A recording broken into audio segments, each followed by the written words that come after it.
PUBG. 8 வருஷமா இந்த game ஆடிட்டு இருக்கேன். இந்த கேம் எனக்கு எவ்வளோ சந்தோஷம் கொடுத்துருக்கு தெரியுமா?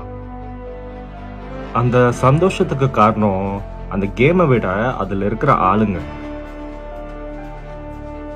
நிறைய பேர் என்கிட்ட கேட்பாங்க, 8 வருஷமா இந்த கேம் ஆடிட்டு இருக்கியே, உனக்கு வேற வேலை இல்லையா, லைஃப்ல ஏதாச்சும் உருப்படியா பண்ணலாமே அப்படின்னு. உங்களுக்கு சந்தோஷம் ஏதாச்சும் ஒன்று கிடைச்சதுன்னா அந்த சந்தோஷத்தை டைம் வேஸ்ட்னு சொல்லுவீங்களா, இல்ல அதை ஒரு ப்ரெஷஸ், ஒரு கிஃப்ட் மாதிரி பார்ப்பீங்களா?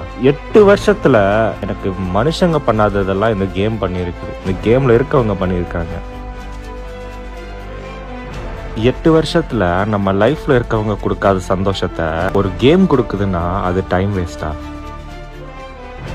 இதுல ஹைலைட்டே எங்களோட ஏஜ் ரேஞ்சு தாங்க. 20 வயசுல இருந்து 40 வயசு வரைக்கும் இருப்பாங்க. அப்படி இருந்தாலும் நம்ம ஒரு ஃப்ரெண்ட்ஸ் மாதிரி அந்த ஏஜ் லிமிட்டே பார்க்காம அவ்வளோ சப்போர்ட் கொடுப்போம் ஆளாளுக்கு. அது வேற எங்கேயும் கிடைக்காது.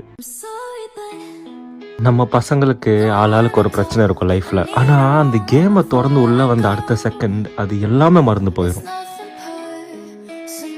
இது ரியாலிட்டியா இல்ல ஒரு கனவா அப்படின்னு கூட நமக்கு தெரியாது. ஏன்னா அந்த அளவுக்கு நம்ம சந்தோஷமா இருப்போம்.